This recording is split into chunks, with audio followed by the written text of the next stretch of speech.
Sifu Boggie here as he kicks the camera. Okie doke. Right, so I'll let a few people come in. Let's just look for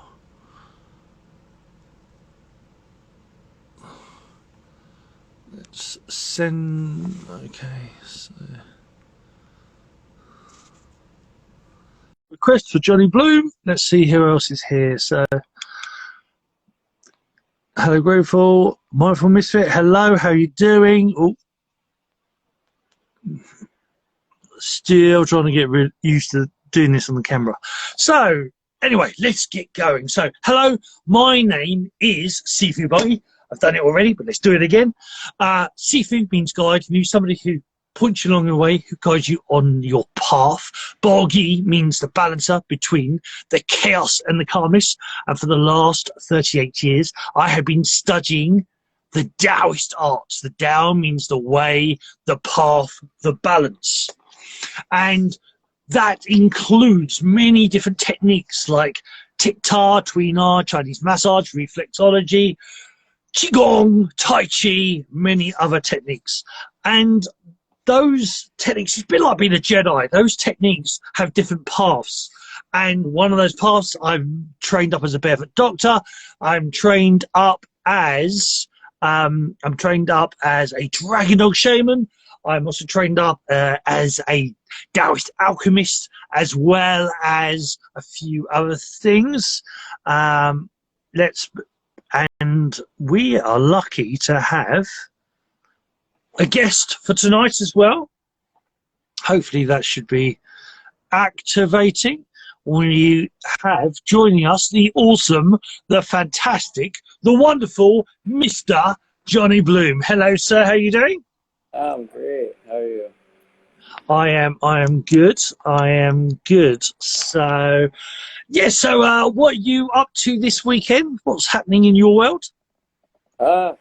Just reorganizing my whole, half of my house. I basically switched everything backwards in my room and my office, just to, get a fresh new feng shui going.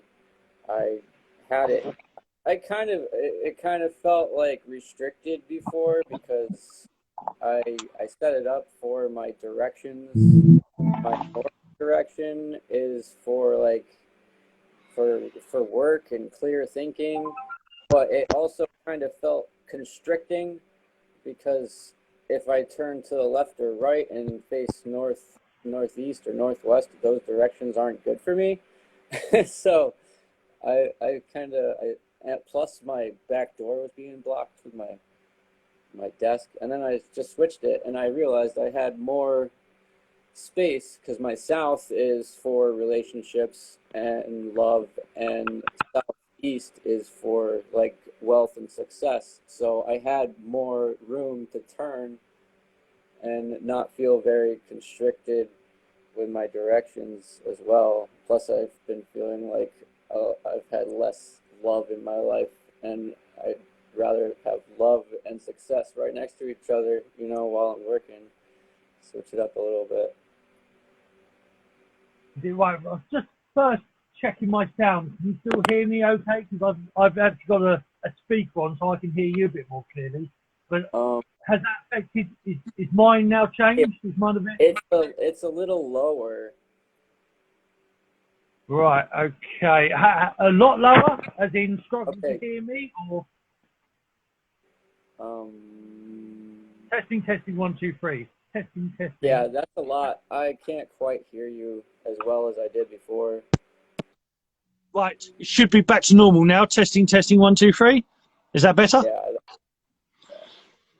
Now you're a little bit quieter, so I'll have to come forward a little bit because my earphones are the same.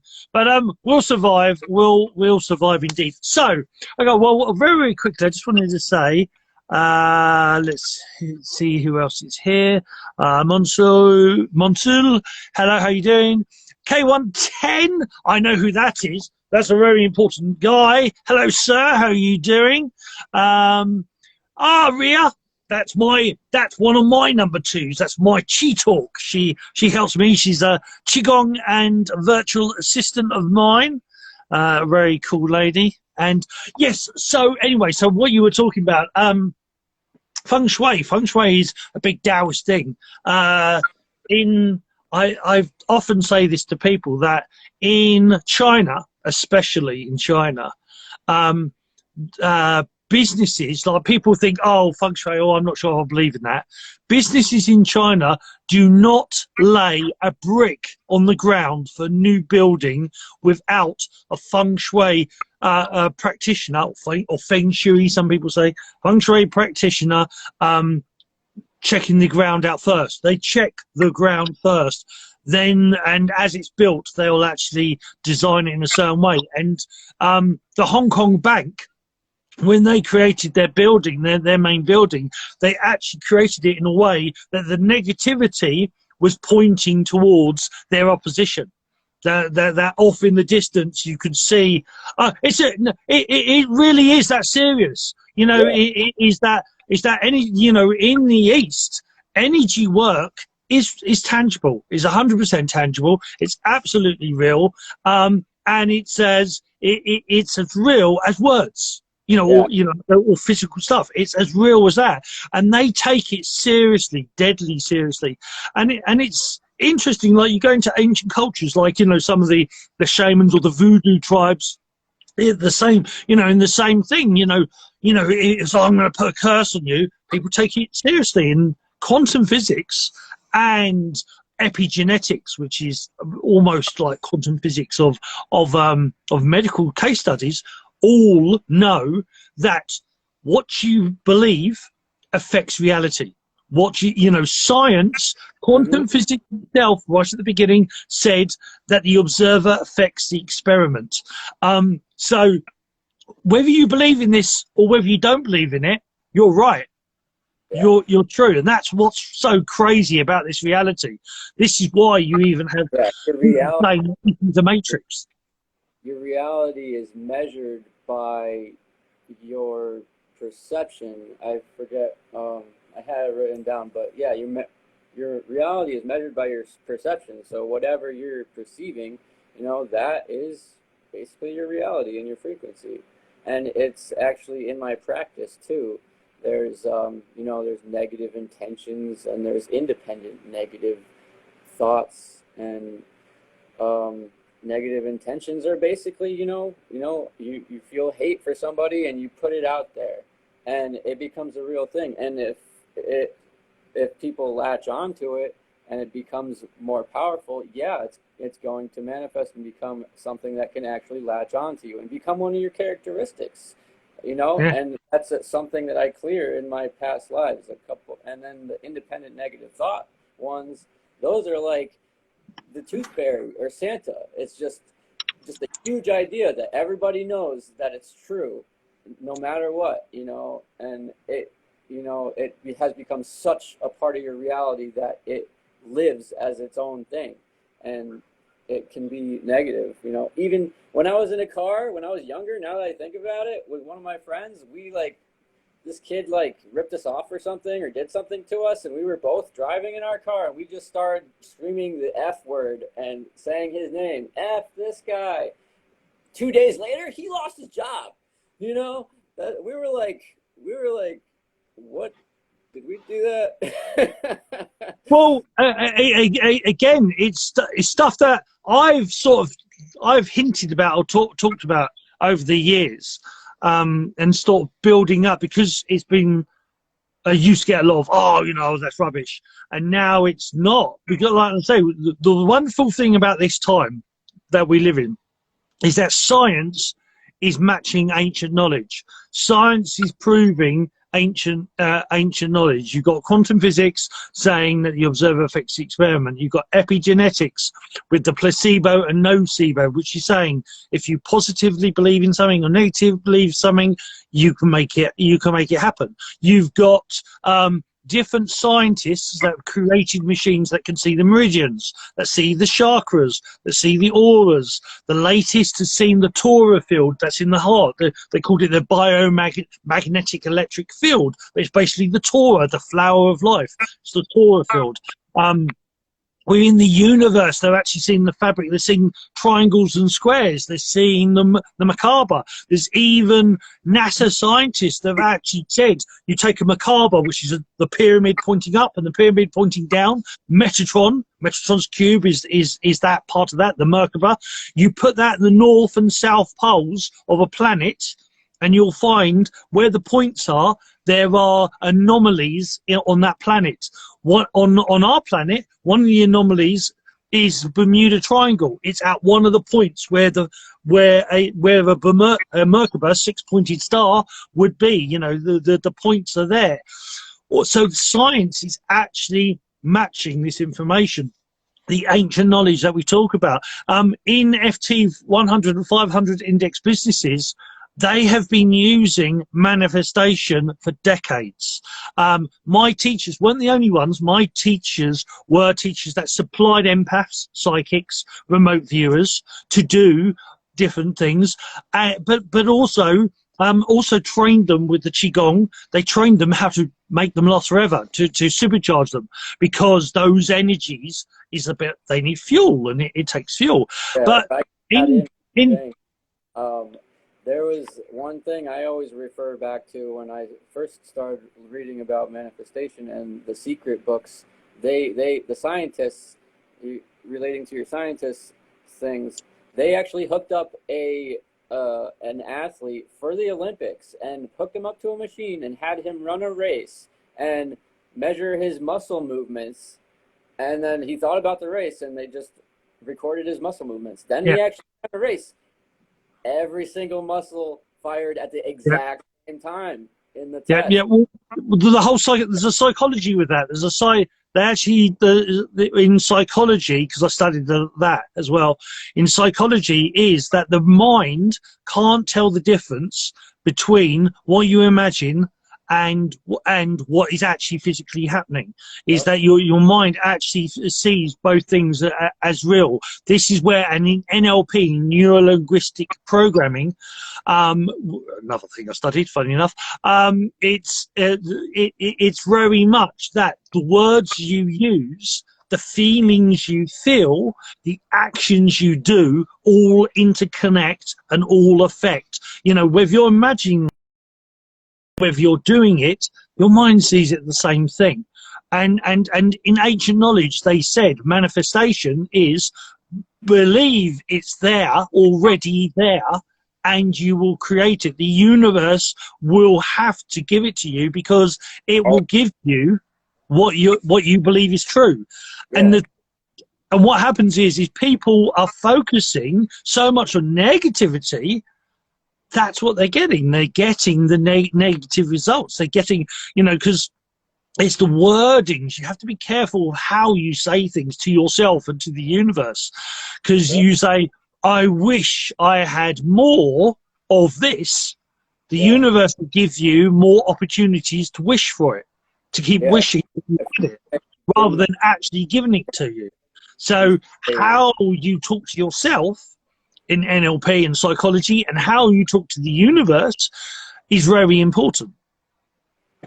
Yeah, like instead of saying you had a bad day, say my day wasn't that good,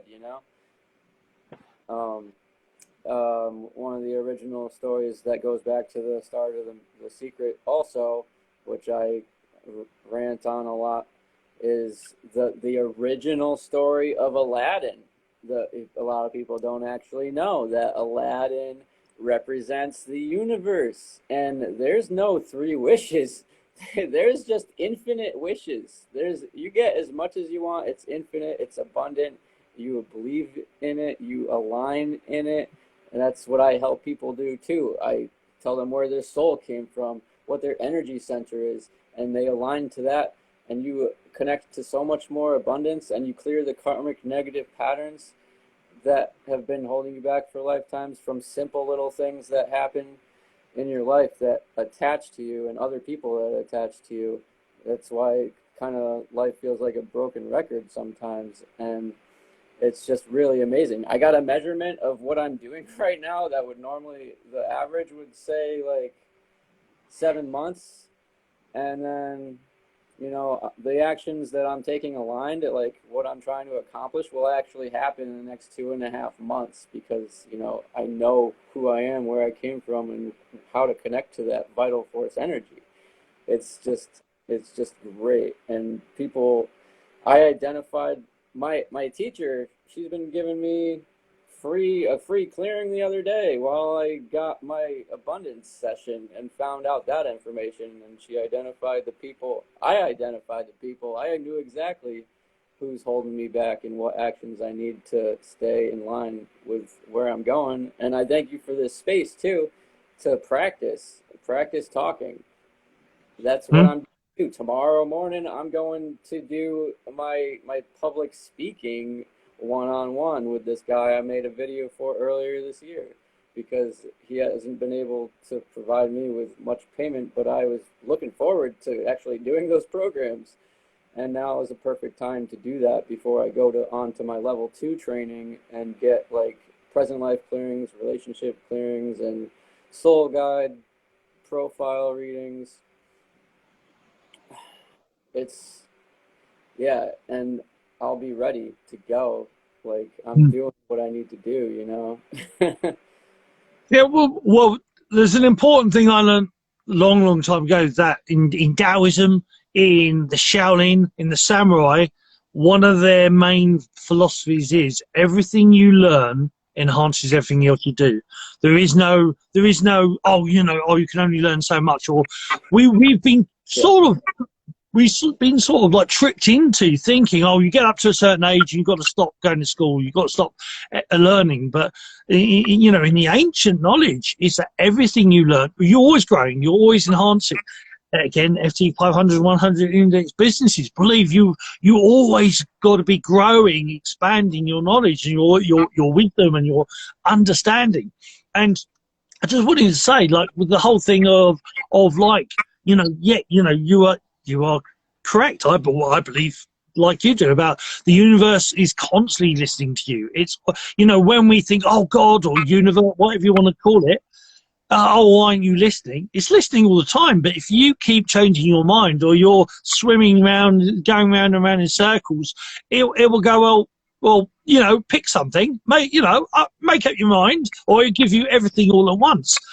And so it's this idea of what do you think, you know, even if you don't believe in the universe side, psychology knows, science knows that your body is affected by your moods. If you're unhappy and scared and frightened, which a lot of people are right now, and I won't use the C word, but there's a lot of people frightened and scared right now, that's actually weakening your immune system. And if any virus, it goes for a weakened immune system, being scared and frightened about the virus is actually encouraging the virus, which is what in universal terms, if what you focus on grows and comes to you. So if you're focusing on something negative, that's what you're going to actually get. So it is actually interesting how even within medical science and science itself, that they know that what you're focusing on, you're actually drawing, you're attracting. So it's why my Sifu's always said to me, and I always say to people, what you focus on grows. So therefore, don't, you know, focus on what you want, period. You know, not finishing that sentence and saying, focusing on what you want, not what you don't want, because thinking about not what you don't want, you're actually focusing on what you don't want. So you're actually getting what you don't want. So stop focusing on what you don't want. And it's and making it humorous as well. But, you know, it's this understanding is that everything you're doing affects you. So if you're watching telly and there's lots of negativity on that telly, that negativity is affecting you. I'm not necessarily saying you shouldn't be you shouldn't be aware of what's happening in the world, but there's ways of doing it. There's ways of, you know, you need to be able to ground and root and stay in yourself, and then observe and this is why there's this thing of non-attachment in certain philosophies, in Taoism, in Zen. They talk about non-attachment because that's about witnessing something without letting it affect you. So being the observer without actually, so, you know, being aware that things are happening in the world, but knowing, you know, if you start worrying about that, it's affecting you, and then you affect the outer reality. The way is the, you know, if you can do, you know, if you see somebody hurt and injured over the other side of the road, well, you know, go over there. They're there. You can do something about it. But if you see somebody injured on TV who's 10,000 miles away, there's nothing you can do at this moment in time. Maybe you can find out and write them an email, or at least send them your chi, you know, send them blessings, send them a prayer, which is just like Reiki. But, you know, so it's understanding about, you know, being the observer. You have to be the observer sometimes, and don't let things affect you. If you can do something about it, I'm not saying don't. If you can do something about a situation, do something about it. If you can't do something about a situation because it's out of your control, there's nothing you can do on that sense. So it's learning how to balance things. It's learning how to find that balance between action and non-action, being the observer and being the doer. And you know, for me, it's a real key, you know, to what I do. You know, through the Barefoot Doctor, through the Dragon Shaman, through the Cloud Whisperer, these different skills or these different titles give me the ability to help people in different ways. And the most important thing is that you need to know that your feelings affect your reality. Your feelings affect your personal health. So we're living in constant fear and anxiety or anger or frustration. These are going to affect your health and your reality. Now, I'm not saying, oh, you shouldn't have them. I'm saying when you realize you've got them, do something with them. You know, find ways to use them. You know, the biggest thing, you know, if you have lots of animals, or like, you know, if you live on a farm and you have horses and pigs and they're all pooing, well, if you put that all together, and you can turn it into manure, and you can use that to make things grow. But if you just leave it about, you're just covered in shit.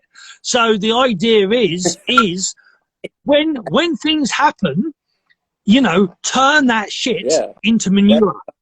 Give it a purpose. You know, I always say that everything you've been through is made you who you are today. You know, if you've been through very traumatic experiences, bullied, abuse, worse, you know, and you're still here, you are freaking awesome. You are a survivor. You are a spiritual warrior because you've got through all of those things. So understand that. Learn from everything that happens to you is your Sifu, good or bad, but especially the bad. The bad stuff is your teacher. Learn from it, grow from it, learn how to avoid it next time, or how to make it a little less rough next time. Turn the shit into manure. Over to you, Johnny Bloom. And it's totally like, you know, a big pile of shit, you know, and you throw it out, you spread it out so it can actually breathe and it can grow and be manure instead of one big pile of shit. And, you know, it's the same thing as your house and how clean it is. You know, it's your reality. You either control your reality or your reality is going to control you. You know, you're looking at everything like it's a big mess, and like it just keeps turning into a bigger mess, and you feel lazy and you don't want to pick it up, and then you put another thing down in some random spot and it gets worse and worse and worse, and that your reality is controlling you until you control your reality and clean up. Just clean up. You know, this past week has been really rough for me, even in like how dirty it gets. I know I got 2 little kids to myself, and it gets crazy. I want to rip my head off sometimes, but like even with my jaw, I could feel it in my jaw. I got both sides of my jaw broken when I was 19, like 10 years ago, 11 years ago, and you know, I almost died in surgery from my second surgery. and I'm lucky to see that. And like this past week, my whole jaw was just like throbbing, like because it was so messy, and I just felt so stressed. And like today, after I cleaned yesterday, it slowly started going back down. I'm like, oh yeah, that's totally what it was. You know, it's not anything else. I almost thought it was maybe like a wisdom tooth or something, but it's not. It's just the stress and everything. And yeah, just enduring that pain. You know, we're actually meant to have our wisdom teeth and go through that pain, just as a baby did. You know, pull the baby teeth out when they come in. You know, they go through that immense pain. We can go through that immense pain as we're supposed to have our wisdom teeth. You know. Mm. I want to address something. Angel saying like trying to clean up after 2 small children's full-time job. Yeah, I only had one, but yeah, kids can be messy, but sometimes we all have routines. We all have things, you know, if you live on a farm, you've got manure all the time, but it's making things instead of a chore, making it into something fun, making it into, well, we have a joke within, I teach Qigong and Tai Chi, energizing exercise. And one of the things we do is, me and Sifu Baz, the head coach of Shundao, our system, my family system, we do this thing where, you know, we do ironing, we do it in Qigong. We do mowing the lawn, we do it as a Qigong. So he's making things in, you know, just because you're an adult doesn't mean that you can't have fun, doesn't mean that you can't be playful and have fun. So it's making your chores into an exercise, into something that's interesting, something that will amuse you. You know, it's finding a way to make it fun, basically. And now Shaolin in Shaolin Kung Fu, and in Japan especially, is when they do chores, they do it as a meditation. They do it as an exercise. You know, if you ever look up sweeping the floor, Shaolin Kung Fu, you'll see them sweeping the floor, and then they'll start doing martial art moves, and they'll spinning and kicking. And it's because, oh, we lost Johnny Blue. It's because they make those chores into an activity. They make it into something interesting. So, and, you know, like cleaning up after kids is, oh, this is opportunity to clear away some of my char, clear away some of my life. And that's how also in Zen as well, that's how they see meditation, is that you're sweeping the floor, you're sweeping away what you no longer need. You're removing, you're cleaning the dishes, you're cleaning away unhappiness from your life. So using those chores actually as part of your routine to manifest the reality that you want.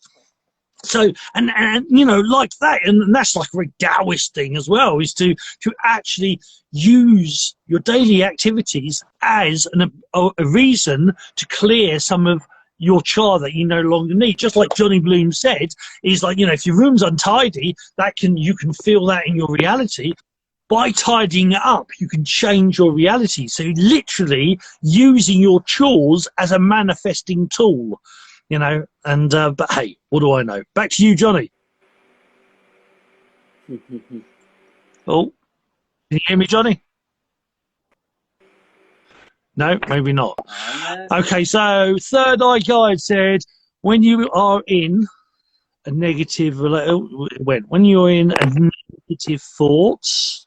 So when you're in negative thoughts, what are ways to get lighter and more positive? That's a good question.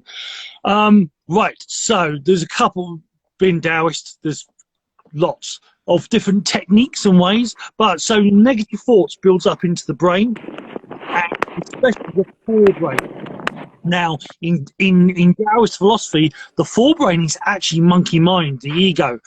We know in psychology that there's 60 to 90,000 thoughts in the front of the head, and you know, so you can get very clouded in the head. So actually, simply like looking up actually looking up and just staring up, or you get migraines as well. Look upwards for a little while and just breathe and just look upwards. And this actually literally helps you clear the mind. It starts to allow the fluids, the blood, to start to pump back into the back of the neck, back of the body, and you can actually drain the head from all that thinking and all that pressure in your mind by looking up and just breathing and relaxing the shoulders the best you can.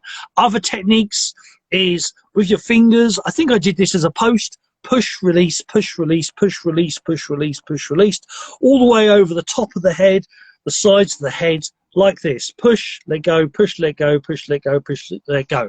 So doing that, this massages the head.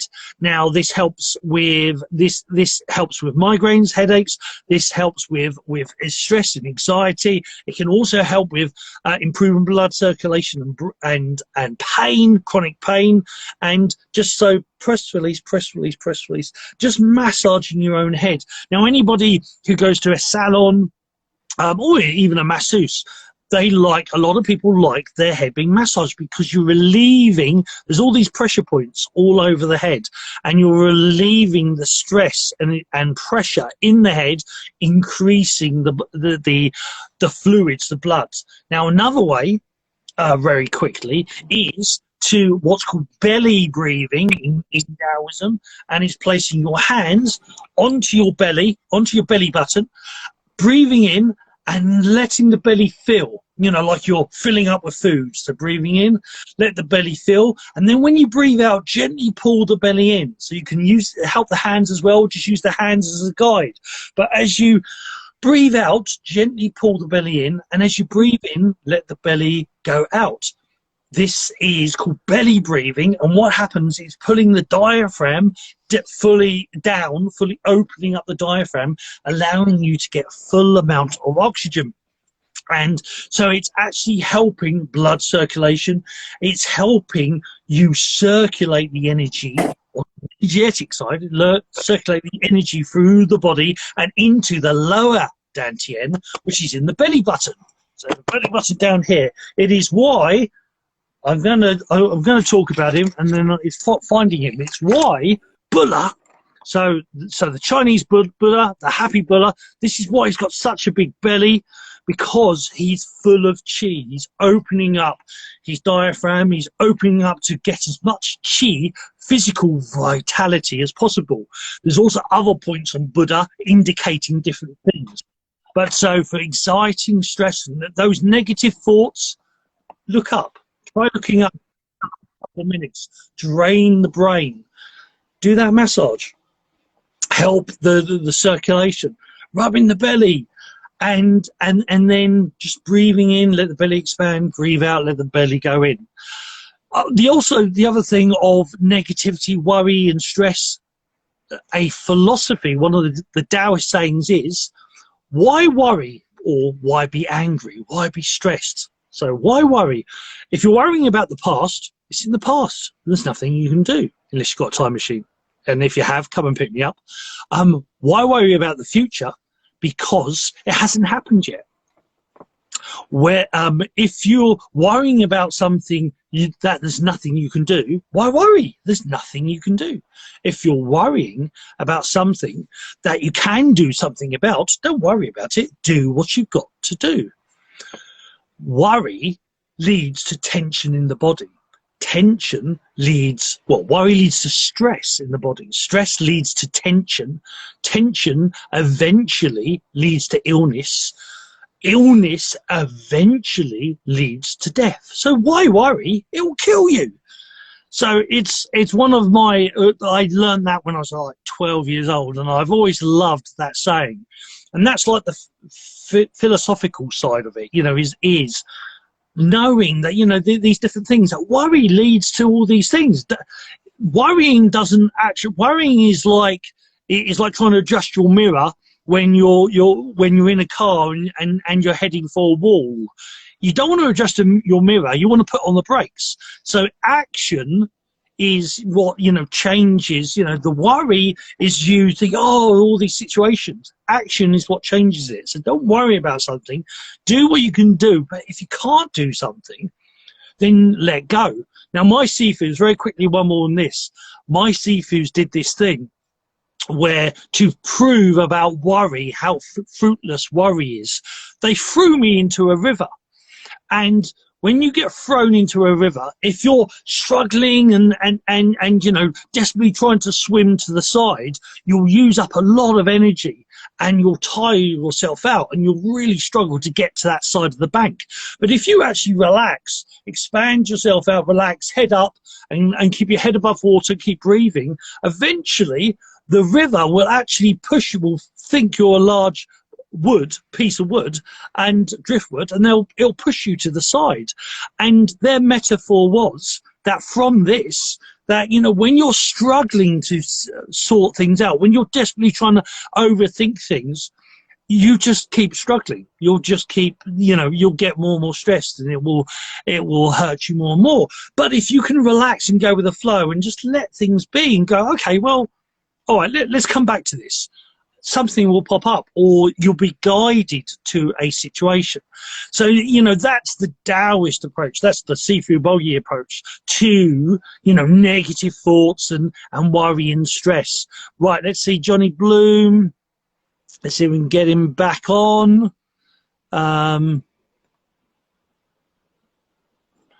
Right, so that's that. And then I've missed a few. I think I saw Dr. Z. Hello, Dr. Z's in the house, I think. How are you doing? Right, is your signal back? Because it was going... I think we're good now, I think.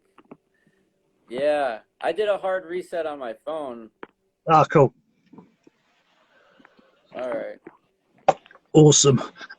So I've been going off on one about, well, it was asked about negativity. I'll just quickly do a little bit of catch up, just see if I've missed anything else. I love the embodiment of practices. Thank you.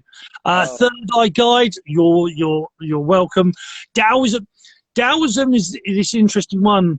You know, Taoism, it's thought, it's feeling, it's doing. It's not one thing, you know. And the ancient knowledge is, if you just think about stuff, you know, nothing will happen. If you feel about stuff but don't just feel, then it will drive you crazy. And if you do but don't think and feel when you do, then you just become almost like a drone. You just doing, you know, you're just doing for doing's sake.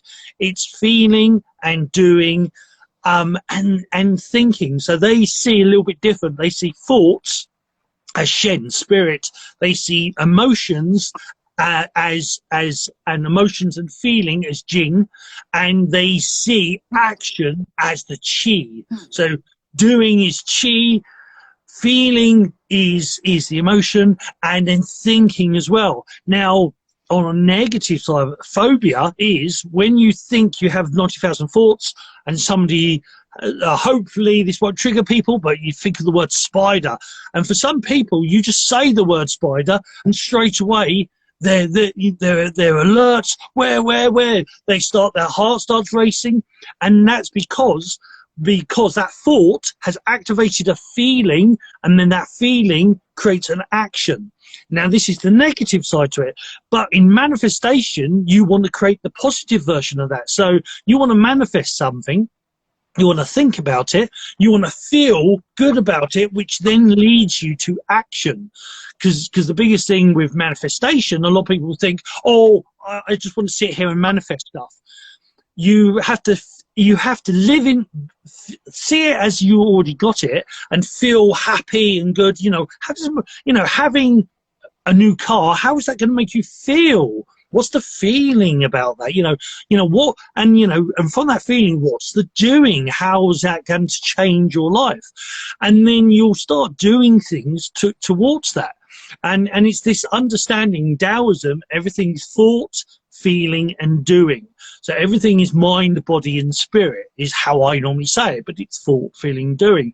So for Taoist philosophy on its own, it's just a load of words. But if you've got a feeling behind it and action to do with it, then that balances together. But hey, as any good Taoist should say, what do I know? Over to you, Johnny. Yeah, man, a lot to catch up on. Oh yeah, spiders. Ants. I was talking about that last night. Ants. They're automatic negative thoughts. They're part of a program I bought off a random late night TV. And this guy, he's Dr. Amen, and he's like a doctor that does, you know, neurosurgery and a bunch of stuff and MRIs and all that. And he eventually did enough MRIs and the scans and stuff to figure out what's wrong with people, actually wrong with people's brains, by just creating a survey and, you know, figuring that out, because that kind of scan for your body is very, very volatile, obviously. And but yeah, he created this one thing called ants, automatic negative thoughts. You can't let them infest your brain before they get out of control. Write it down. Is that actually, you know, is that actually true? You know, do you really need to do this or that or feel this or that way just to have a drink or be a smoker, or, like, you know, justifying it in a negative way when you really, you know, it's wrong. And, you know, just going with the flow. And once you find the reason to put feeling behind it, you find the secrets behind it. You know, spiders, what's good about spiders? You know, they actually catch other bugs and help the circle of life. And, you know, if you actually, you know, you could photograph them, sell some pictures of spiders. You know, there's so much things you could do. Take a video, use it in part of a video. And, you know, there's tons of creative ways, you know, to create art with them too, or be a Spider-Man. I just saw Mystic Spider-Man come in. What up? Ah, hey brother, how you doing? The man himself. Well, with spiders in ancient knowledge, and I saw. I wanted to mention there's about a broom as well. About witch's broom. That's an interesting story as well. But spiders in the ancient wisdom.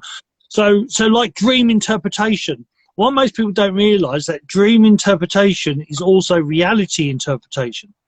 Meaning that you know, like they say, oh, I dreamt about spiders. What does spiders mean in dreams? Well, it's also that same information is actually what the ancients called, you know, is the interpretation of when you see a spider, it means this.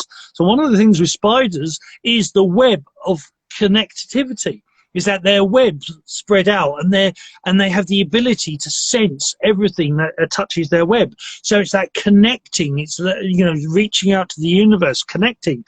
So there's, in natural fact, this week I was on the phone talking to me and Sifu Baz. I've got online students this week, today and tomorrow, that are doing their exam for Qigong, you know, their first level of Qigong. And we were talking about something, and a spider suddenly appeared on my phone, and it was like, that's, you know, it's connecting. That's an unusual moment, saying, yes, what, connect the dots, that means this. So, you know, different symbols mean different things. And I just really quickly about the witch's broom. If you actually look up the witches and the witch's hat, that originally goes back into Europe, medieval Europe. The witches were brewers. They brewed beer. And herbal beer as well. And so, you know, the hat was their symbol, so you knew they were a brewer. Most of these brewers were female. They were female brewers, and they brewed herbal beer as well as at different times normal beer. And the cat was to, you know, the black cat was to chase away the mice. The broom was to clear up, you know, the hops and the barley. And so the original information of that was they were brewers. They brewed beer, but then things changed and things altered, and they suddenly became this oh, you know, a witch is this. But that original information was that they were actually, it was part of something else.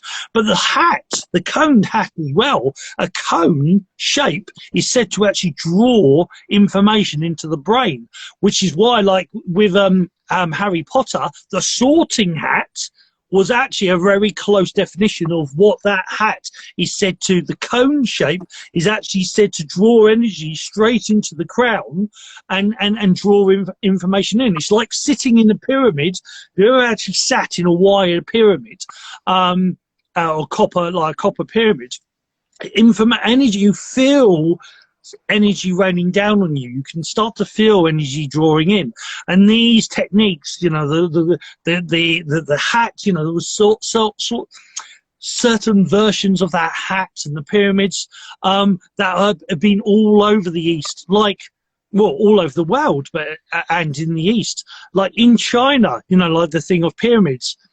How many people know that there's over 130 pyramids in China?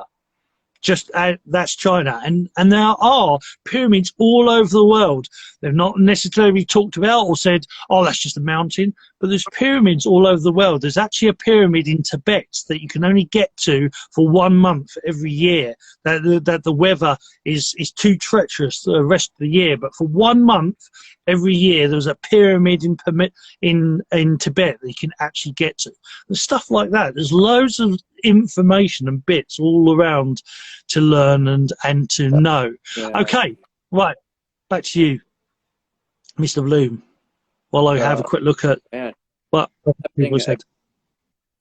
Too with my connection, and I'm taking actions to try to fix it. I plugged directly into a power source and hard reset my phone, and then my router was tucked in a corner, so I pulled my router out. So I think we're good now. And, cool. You know, cleaning. I cleaned so much, you know, man. You know, I talked about before, my face was throbbing, and clearly with more options available to me, and, you know, helping whatever else I need to help myself, you know. I even put on throat chakra meditative mind music just to help me, like, try to communicate more clearly too, you know. And it's when we clear those spaces, we open up more to come in, to recycle, keep it going. Lost track of what else I was going to say, but go ahead. Yeah. Well, I've got a question for you, Mr. Bloom. So what's the thing with the lion behind you? What does that represent to you? I'll get to that too. I forgot. That's actually, it's a cool piece of art that I found. I was attracted to it. It's some website called Electro Threads, and it's like high quality art and stuff. It's like a nylon, but his name of the art, the name is called Soul Keeper, and he's a soul keeper. And that, after I got this, I learned what that circle is. That actually means enlightenment in anything you would see, even in churches. That's when you open your third eye and you've achieved that consciousness. And in China, circle. Now I'm basically the soul keeper, and I'm clearing souls, and that's what I do for work. So it's pretty ironic that I have this. The circle in China is Wu Qi. Wu Qi, which means unlimited possibility.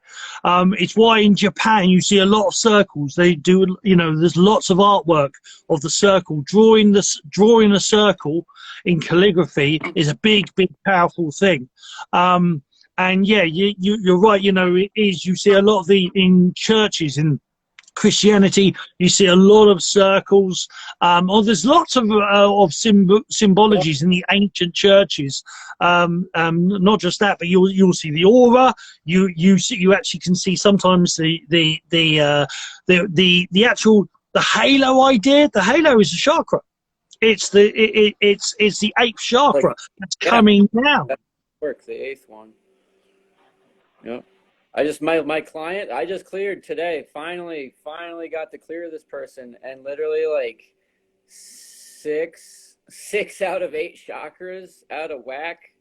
Oh boy, I'm excited to see what happens after I give them their homework and their clearing. Oh man, it's like somebody just sliced straight, like from their root chakra up to their 6th chakra. Like, I mean, honestly, it's not as much, like, nothing's big or small. Nobody has more damage than somebody else. Like, somebody could have like a couple blocks and restrictions that can compare to these 20 blocks and restrictions this other person had, you know? We're all meant to be on our path, and we have what we've had in our life, this life, and however many other lives we had, to make us who we are and how strong we are today and how smart we are and beautiful and the light that we can shine. And we're finally here in this time and period again where there's healers and that can identify who you are and lead you on that path back to connecting to that light, that pure energy that is just infinite for you. Yeah, the golden race, that's what now is the golden race or golden age, but it's actually golden race. We are the golden race. It's called the golden web of energy around you too.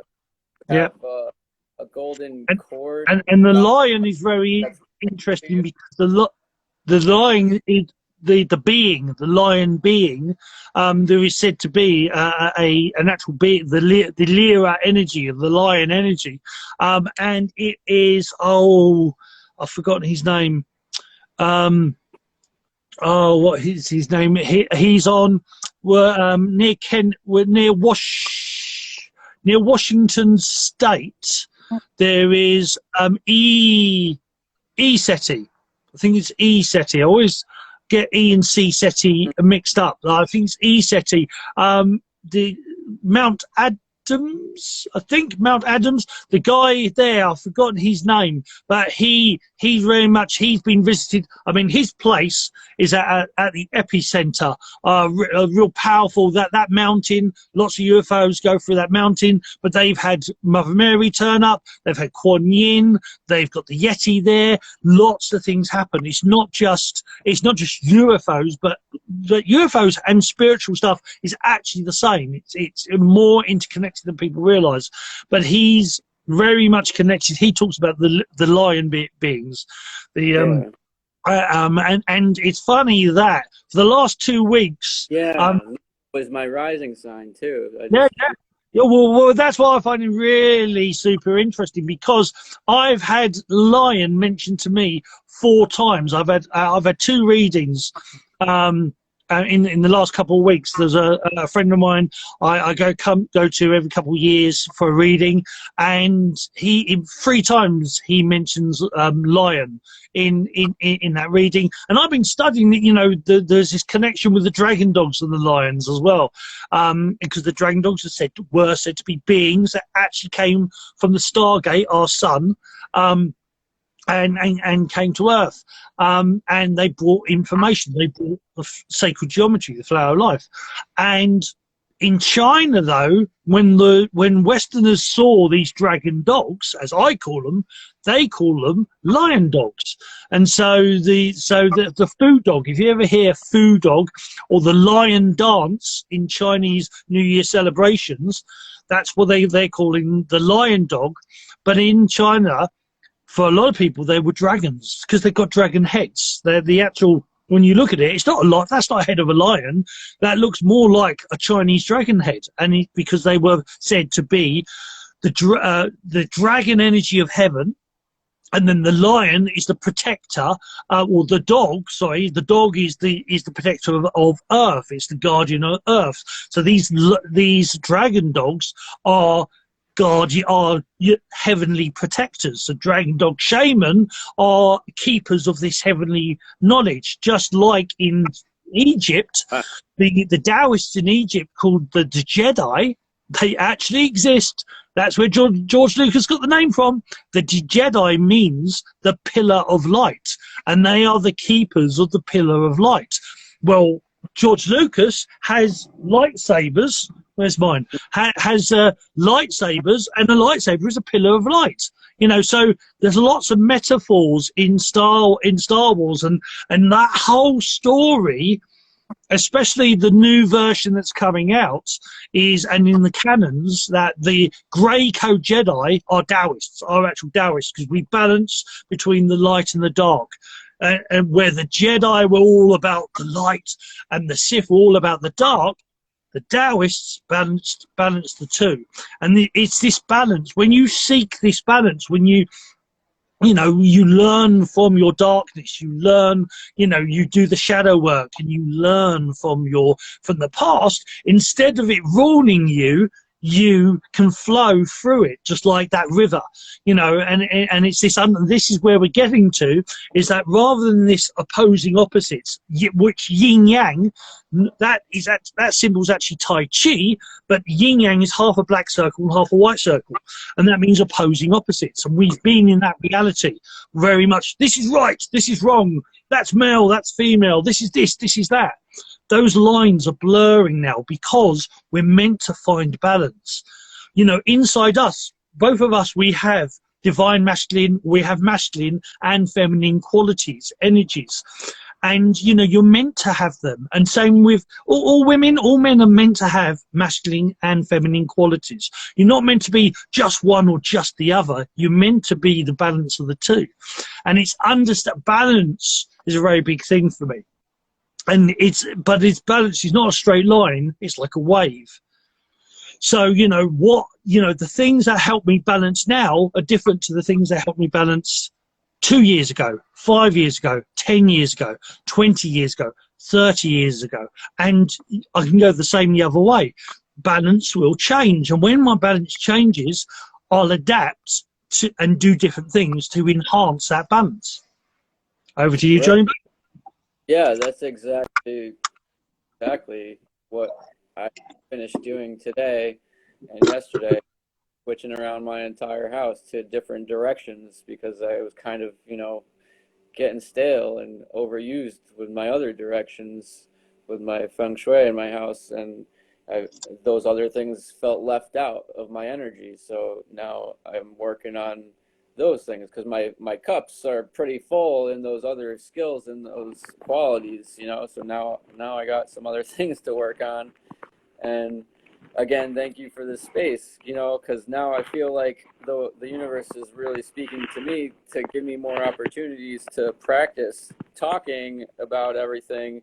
And your podcast, the podcast last night, and a friend the other night on a private call, and I'm working towards it. This guy that I talked to right before this weekend, I'm seeing him tomorrow about the what's it called, the public speaking. And now I remove myself from situations all the time and see what I'm doing is gonna cause, you know, my future. And I'm looking at it now. That guy actually told me that he's gonna, you know, train me and do all these things because he's like a brother. And he's gonna do a one-on-one interview, first practice my speaking, and then do an interview for real on, like, pre-record it, put it on late night TV, like. And that's my next goal right now. My next goal is to get that point and get that interview onto late night TV. And that's what I'm working towards. It's a crazy, I never even thought these doors would start opening, and they just are after I've, like, come in balance with everything. I've done the shadow and done all this and that and the stuff and the things and the things and the stuff and balancing everything. And it takes time. You got to accept that too. You know, I going around cleaning all day, and, you know, you lose your remote control for your TV, you lose your phone or something. But no, I just, you know, don't worry about it. It'll come to me as I keep cleaning, and as I'm almost done cleaning, there it is. It's the last thing I needed to turn on my throat chakra music to help me out. So yeah, like, you know, just dropping into that river of energy. What's this? What are your thoughts on a utopian idea that the world would eventually be united as one? Thoughts on the world being united as one. There are communities out there doing it. We're working towards it. The more we spread the good word and, you know, overtake this darkness that has ruled the world for so long, you know, they hide that knowledge that we're all that we're all rediscovering. They have it all, you know. They even released it. They released it during the midst of this COVID-19. Hey, it's COVID-19, but then they release all these UFO and like manifestation actual documents like under the scope, because there's so much crazy other stuff going in the world. No one's going to pay attention to that unless they actually care. And they're just slyly, like subliminally, like trying to, like, you know, keep it to themselves still, and releasing. It's part of universal law. The universal law, two things: free will, and you have to declare what you want to do. And they've always done that. They've always, you know, whoever they are, but they've always done that. It's always been this thing of you've got to declare what's happening to allow that seed to grow. But I'm going to have to go soon because it's 12:30 here in the UK, and I'm working in the morning quite early. But I just want to say, so right, so names sometimes I struggle with. So I think it's Mimev or Mimv. Great question. I will answer this possibly tomorrow, if not tomorrow, Monday. Because like I say, I really should get going soon. But I just wanted to let you know, yeah, I've seen your question, and I will definitely answer that on the next one. There's a light and dark side version, as always, which is actually sort of what we're talking about too. So, okay, I'm so excited to watch you grow. Yeah, I mean, I'm very. That was from Angel to Johnny Bloom, and yeah, me too. I'm very excited, and I know there's some exciting stuff happening next year. Some new platform coming that will definitely be somewhere where Johnny Bloom, if you're a creator,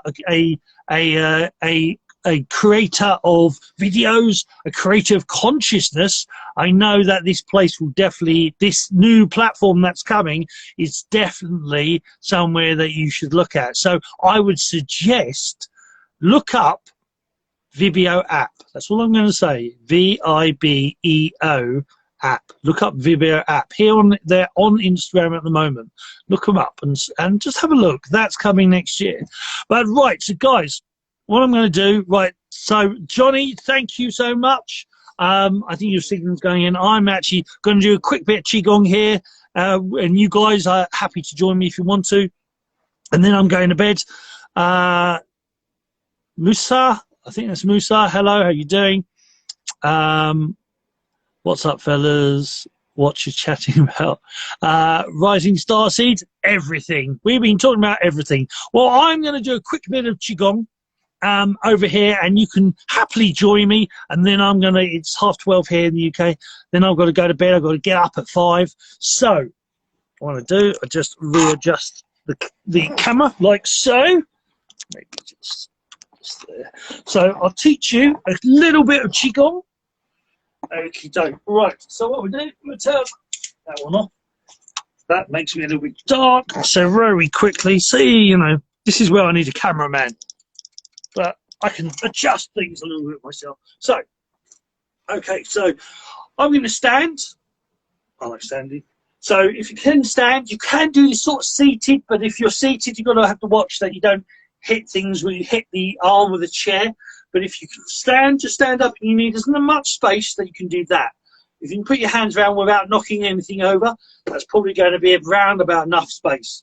So shoulder width stance with your legs, feet straight ahead or 45 degrees outwards, whichever's more comfortable. Bend your knees, pull in your bum. I'll teach you the first Qigong that I learned and have been doing for the last 38 years. This helps headaches, stress, anxiety, IBS, irritable bowel syndrome, stomach issues, can start to help with fibromyalgia, ME, MS. It does loads of stuff. This exercise does loads of stuff. And it's a very, very simple, easy exercise. So, shoulder width stance, bend your knees, just have your hands by the side, tuck in your chin, look straight ahead, pull in your bum. So you pull in your bum, open up your hips, your quad, as much as possible.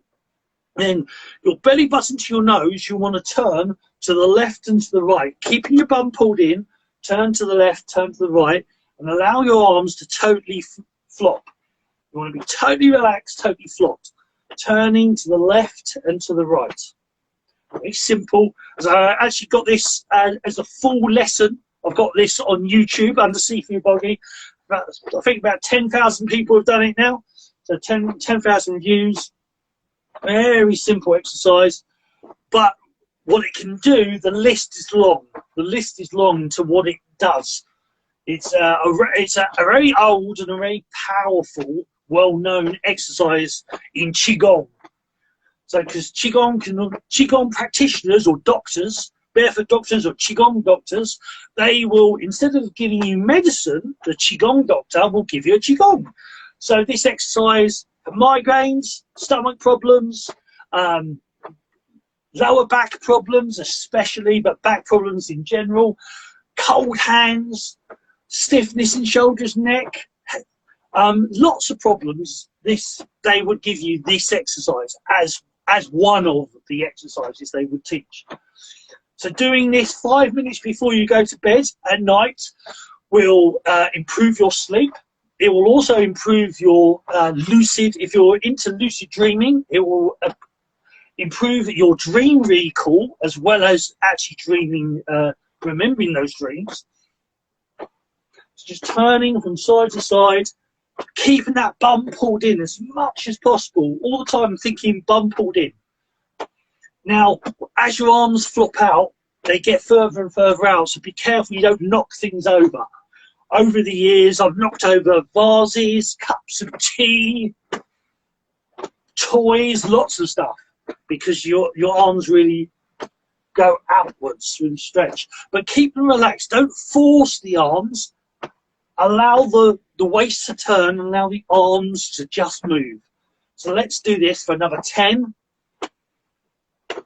9, 8, 7, 6, 5, 4, 3, 2, 1. And in a second, we're going to stop the waist from turning and allow the arms to flop until they stop. So ready, 3, 2, 1. Stop the waist from turning, allow the arms to flop until they stop.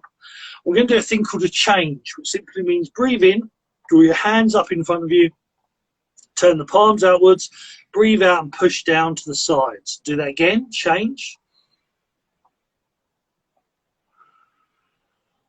Awesome. We're going to do one more exercise before I wrap up. So rub the hands together. Place your rubbed hands on the smalls of your back. Breathe in. Breathe out. Rub the hands again. Breathe in. Breathe out. Hands on the smalls of your back. So breathe in and then circle the hips. So this is called hula hoop or spiraling hip qigong. So you spiral the waist, circle the waist. And that's the big circle, and there's a small circle which is circling the hips. And what that means is, as I go back, stick my bum out, and as I go forwards, pull my bum in. So I stick my bum out as I go back, and I pull my bum in as I go forwards. So opening and closing your hips or your quad. It's like a circular thrust. But what you want to do is try to keep your head still. You're not bobbing up and down. You want to try to, it's all in the waist and the hips.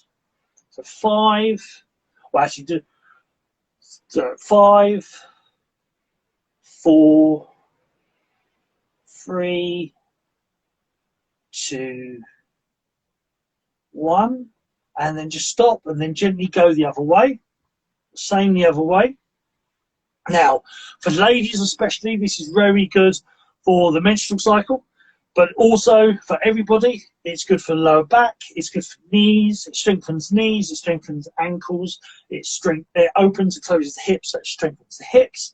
It works on kidneys, so it allows the kidneys to take out the toxins of the body. It works on the stomach as well, so it massages the internal organs, all from just circling your hips. So do it for another 5, 4, 3, 2, 1. then just come back to the center. I'm going to face you again and change. One more. Breathe in. Hands to face level, breathe out. So those two exercises, if you were to practice them every single day, some of your general aches and pains will start to be reduced. It's very good for helping you sleep. So do that before you go to bed. Then do it when you get up in the morning. So if you're very stiff in the morning, do those two exercises and it'll actually help and soften you up and relax you. And I wanted to say good luck to my students tomorrow. They have got their exam tomorrow. One's in the cup of chi, so they're learning the first set of or they've learned the first set of exercises, and they got it's sort of a test tomorrow, so they're being tested. It's all about health and safety, so making sure that they know it correctly and continue.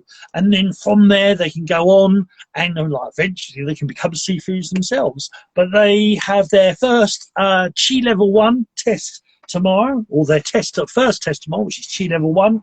Sort of like your first basic level, your first belt. And that's what they've got tomorrow. So one of the students did theirs today. The rest have got theirs tomorrow. So good luck for you guys tomorrow. I know you do well because I've taught you. So I know you do well. And yeah, I may try to do one. I did say Monday to Friday, but last 2 days, this week I've actually fallen asleep twice early. So I fell asleep before 11:30 here in the UK. So I might do one tomorrow. Otherwise, I'll definitely do one for Monday. So Monday to Friday next week, we'll be back again. And if I don't do one tomorrow, I'll definitely see you guys next week. And MimMV, I will do that question either. If I'm back tomorrow, I'll do that question tomorrow. Otherwise, I will do it on Monday. So that's it. So Angel, bye for now. Johnny Bloom, it was great to have you on. Thank you very much. Musasa, bye as well. Anybody else that's here, anybody that was here, hope you've enjoyed it. Take care. Angel says, boo, I was excited about the fire. Oh, no, we're indoors. So, yeah, Johnny Bloom will do a fire next time, I guess. I used to do that when I was a kid. Well, that's the point. That exercise is very childlike, but it's actually a healing tool. It's very powerful. It's a meditational tool. It's a healing tool. It's even a martial art move. There's even a martial art move in it, because Qigong and martial arts is called the 3 M's: medical, martial, and meditational. So there's a martial arts side, there's a medical side, and there's a meditational or spiritual side. But anyway, I've got to go to bed. So guys, see you later. Until maybe tomorrow, definitely Monday. Until next time, love, chi, and Chen. Boggie out. Bye for now.